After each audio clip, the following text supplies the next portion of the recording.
Okay, so I'm back to hopefully finish up this transmission swap today on this 2005 330i.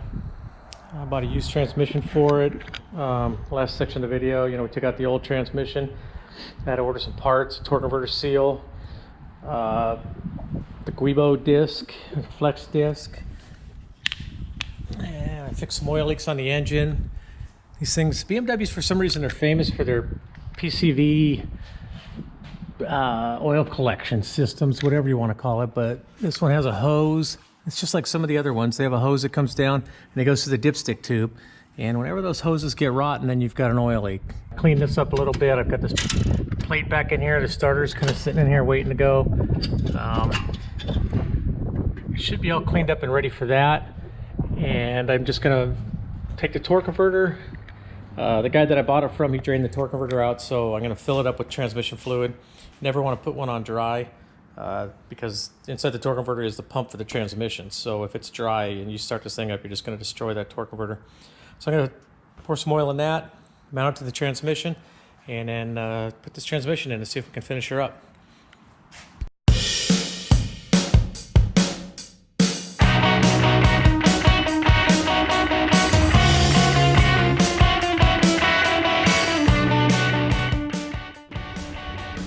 So I was looking at the drain plug, or not drain plug, but the fill plug on the side of this new transmission, and somebody had a rough go with this thing. Probably tried to use an Allen wrench rather than a Torx. So I'm going to pull the plug out of the old transmission. Oh man, it looks really good. In fact, it's probably never been out. These never should be out unless you're working on the transmission, because these are lifetime oil in these transmissions. But the guy told me that it was worked on recently. I don't know why it's so messy if it was. But I know it was working and shifting right, so hopefully it wasn't lying for me. So anyways, what I'll do is I'm going to take a hammer and smack this. Got to loosen it up a little bit, and I should be able to pull it right out. I'm just going to have to get an oil pan under each one of these transmissions just to make sure. I know my old transmission is going to have oil in it, so I'm going to put that in a pan or something to catch it. This new one, I don't know if he drained it or not. I think he did, but we'll find out. So let's give it a go.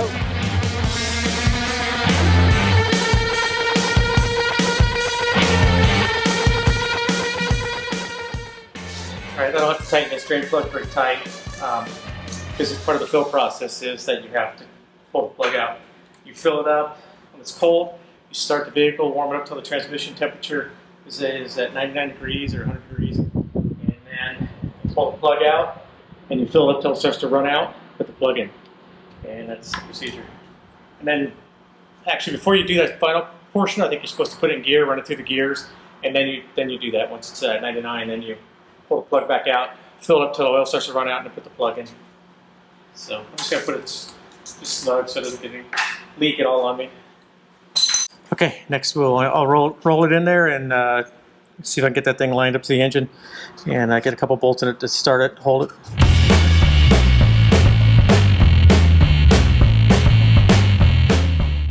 And now I need to line up one of the lugs here in the torque converter. Put the hole in the bell housing. Looks like just a little bit below this bolt hole. Get it close anyways, that way I don't have to go over it too much. A lot easier to get that first bolt started.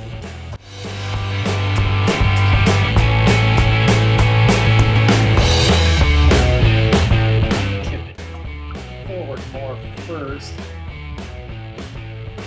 Okay, now we'll get the starter against the into the transmission.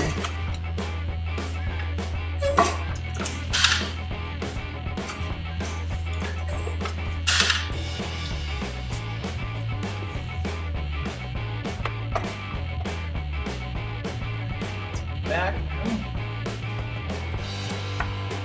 Try to get that pilot shaft on the torque converter into the pilot hole on the flywheel, on the flex plate. I guess it's a flywheel, there's no flex plate. This is there.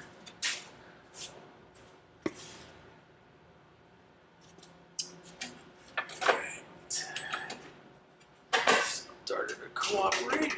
Alright, it's not binding, that's good. Just got to jiggle her in now.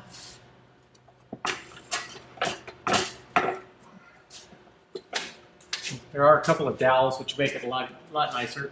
We're actually holding up this plate that's here, this spacer plate. And looks like I could start some bolts and maybe just slowly crank it in. Let's see if I can get the bolts to fold in for me.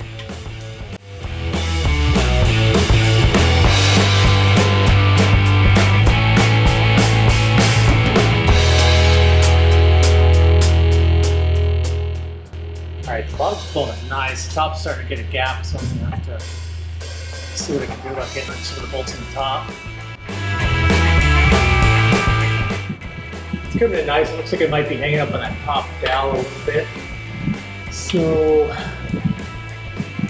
jiggle it on there better, and then the next step will be to lower the trans and the rear of the engine down as much as I can so I can get a long extension and I get some bolts in the top.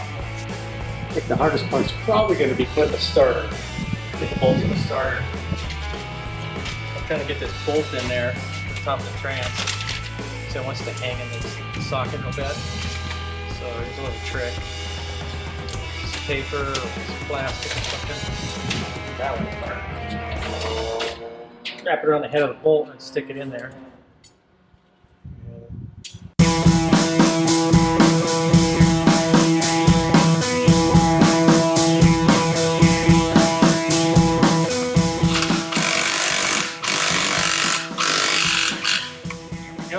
Place there. Yeah, looks like my flywheel is lined up really good with my torque converter. That's good. So I've got that bolt there. I think I'll hold off on the other ones until I put the torque converter bolts in. And then once I get those in, then I can tighten up the rest of the bell housing. Get all the bell housing bolts in, and I can go from there. It'll be a slam dunk after that.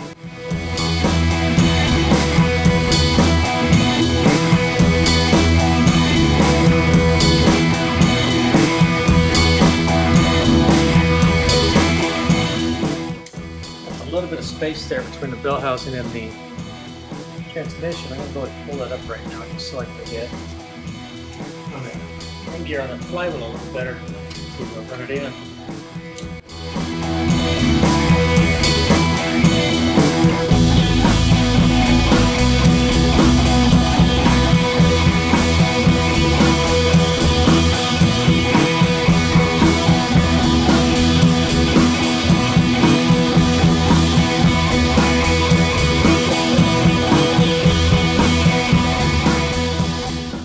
I got all the bell housing bolts in, I got the starter bolts in. Starter bolts were a real pain in the butt. There's a dowel up on the top of the flange on the starter, and I had trouble getting that dowel to get into the hole on the starter. So, but I did get it. I was able to get it. I just got some tension on the bolts, and then got up there with this big bar and gave the starter motor a couple of jars, and that seemed to do it. So I've got all those in now. I've just got to jack it up, get it off the motor mounts, and I'm going to put the rear mount on it now. That'll hold it in place, and that way I can come back tomorrow or Sunday or something like that and finish this up. Put the drive shaft in, put the exhaust on, fill it with oil. One thing on the drive shaft, I'd mentioned that when I was taking it apart, that the CV joint in the back was dry. So rather than spending $1,500 on a reman driveline, I took it apart, I cleaned this all out, I cleaned the balls out, I inspected it, it all looks really good. So, and even the boot's good, so there's no reason not to put it back together. I'll just pack it with some CV grease and put it back together, and that'll be fine. There's nothing wrong with it, physically. Just the grease was drying out on it. Fortunately, we caught it in time. If we would have ran another 20,000, 30,000 miles, probably 20,000 miles, I'd probably be buying a CV joint for it. And then we'll get the exhaust on and we'll fill it up. So, anyways, let's get to it. Let's get to the rear mount. I'm gonna get that done, and then I've got a date to go out with my grandson. So there's something going on in the park. So we're gonna go do that in a little while. So I've got to get this up, get the rear mount on so that I can get the jack out from under, so I don't leave all that weight on the motor mount or on the jack. while it sits overnight. And the mounts that were on the old transmission were good. The mounts that were on the replacement transmission weren't very good shape, so I'm going to definitely use the ones from that were already on the car. I believe, if I remember right, I changed those when I first bought the car. I did the motor mounts and the fan and the rear train mount too. If these mounts go bad, you know what they'll do, they'll break, and you'll hear it.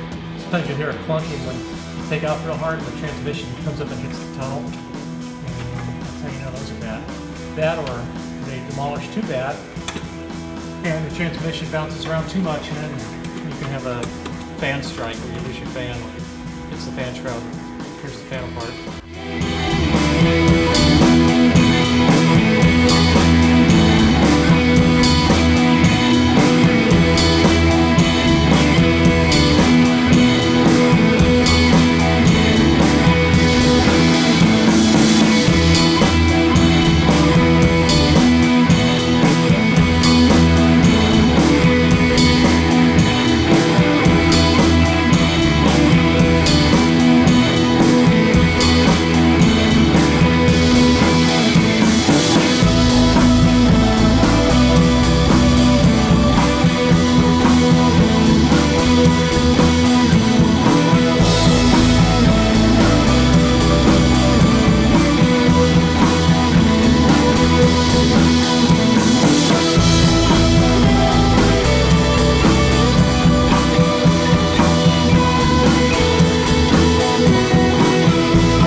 They're good for saving time on screwing the bolts in and out. For loosening and tightening, they're not that great. Click, click. Click. Click, click. Click. Ah, cool. I looked it up in the book, and the torque spec on these is German, not something like Gutenberg. So I'm not sure exactly what that numeric value that is, but I got them good and tight.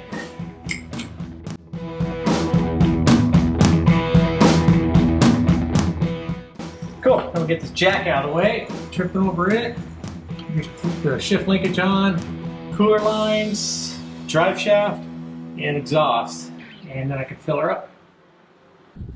All right, I'm back at it, day 3. I've only been working a couple hours at a time, so it's not like it's that bad. But here's what those flex plate bolts look like that I put in. That's kind of where you have to reach in to get them. There's a little plastic plug that goes over that hole. You can pop that in. I've got a bolt to put in there. And then I'm going to hook up this shift linkage. So I already went up in the cab and made sure that it was in park. The shift lever was in park, and I slid this all the way forward so I can tighten this down after I remount this bracket. I have to put a couple screws in that bracket, then I can tighten this shift cable down. And then we'll fill it up with oil and make sure it doesn't leak. If everything there is good, we'll put the exhaust on and put the driveline back in. Okay, so the procedure to fill these BMW transmissions is pretty simple. You move the fill plug. You need to pump in the tranny fluid. I've got this small electric pump that I'm going to use. I also have a hand pump that I use sometimes. It looks like a grease gun, but it's just got a plunger on it with a hose. I haven't used this for tranny fluid yet, but I'm going to give it a try. You can see it's got some water in there because I was pumping some water a while back. I'm just going to flush it out with some old Ford transmission fluid that I have, just to flush it through, and then I'll put in the right fluid. And so we'll pump it in here till it overflows, and then we'll put the plug back in. We'll start it. I'll monitor the temperature with the my temp gun, and when it gets to about 100 degrees, pull the plug and then top it off and put the plug back in.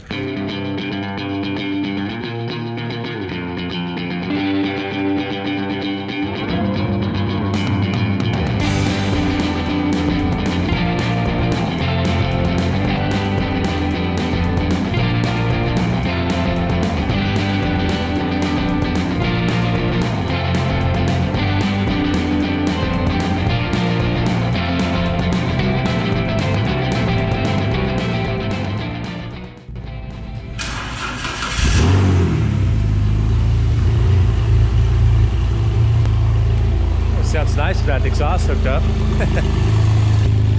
You can tell one of the catalytic converters is working. You see the water spitting out of it? So we're starting at 86. Climb up there, put it in gear for a second. We'll make sure that it's gonna get out the chest. Yeah, it's doing something. It's good. And you are supposed to go through the gears, they say, when you do this, but I think that'd be for a full rebuild. I'm sure I have oil in all my valves, being that this transmission was not taken apart. I think he just drained it down, most of the oil out of it, just so he could transport it over to me. But it's still at 86, it hasn't come up yet. Alright, let's check the temp again. See where we're at. So we're at 94. Yeah, so we're getting close. I'm going to go ahead and shut the engine down for a second, and then put it in park. So I have it in drive right now, just I wanted to make sure that everything was working, that the power was getting through the transmission. But if I just stop it right now and try to put it in park, it's going to damage the transmission because there's no way to stop the tail shaft from turning. If I had the drive shaft hooked up, I would just have to hit the brakes and that would stop the system. So I'm going to shut it down.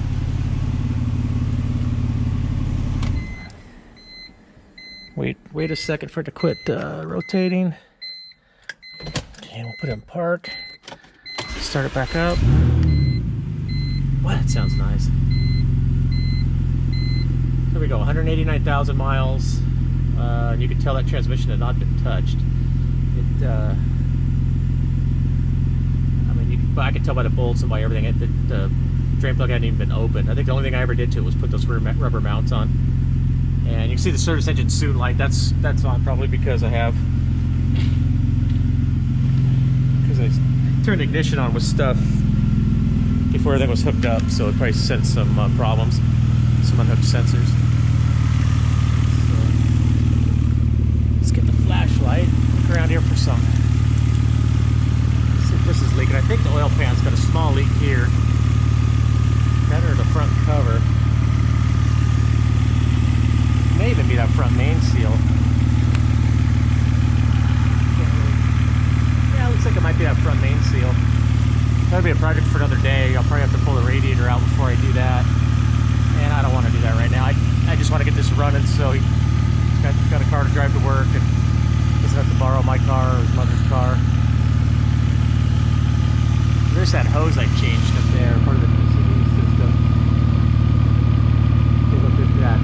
It's like a collection bowl, I guess, for the crankcase gases. And it comes right down here to this to the dipstick tube. So hopefully that takes care of the major leak that it had. All right, let's check that temperature one more time. Oh, we're right at 99. Okay, I found the other pump. I'm gonna hurry up and do this before the temperature gets too high in the transmission because then I won't get an accurate reading. And it's at 106 right now. It's a little warm. Doing this, but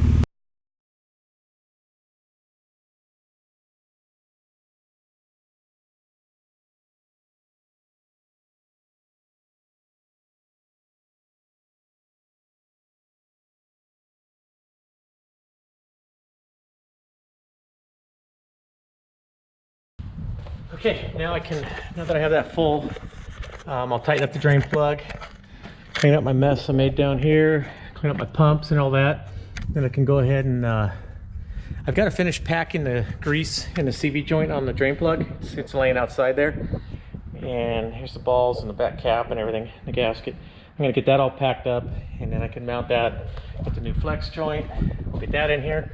Put the tunnel heat, I guess it's a heat guard for the tunnel. We'll get that on here and then we can put the exhaust system back in. And that will be it, it will be done. Okay, so I've got the CV joint put back together.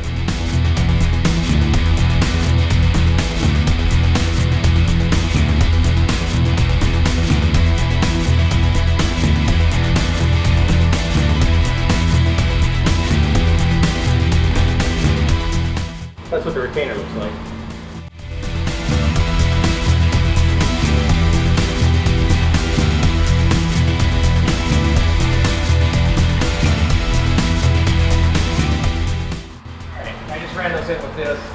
torque them down once I get everything set up in here. It'll be a lot easier to do when I start trying to rotate on you.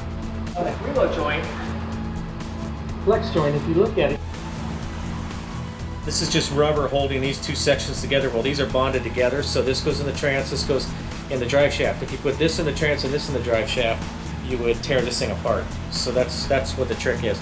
And they can put together wrong a lot. I actually pulled one out one time on a 325i that we had, where it was in, or no, it was a 525i that we had that was backwards. So, and there's one other thing I never realized about, but apparently there's a bushing in here near the drive shaft for this spud right here, for this dowel. And that's supposed to be inspected to make sure that it's not worn out. And I never really realized that was there before. It looks to be in decent shape.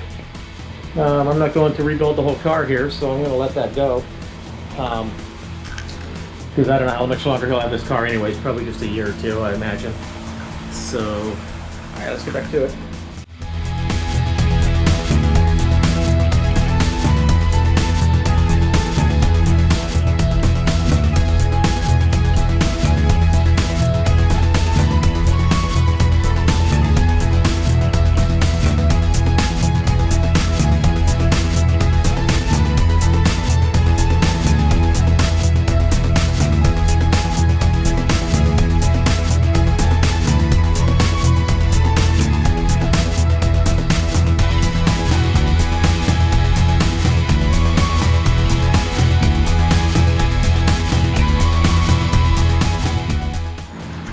So that's got, I have the heat shield in now. It just has these 4 10mm bolts to angle it different. Right up here, and one up here, just to hold it in place.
Thank you for watching. I didn't really get real technical on it, like this is exactly how to do it. You know, you should figure it out yourself. It's just kind of showing you what I am doing around here. So, thanks for watching, and if you like it, please like and please subscribe. Thank you.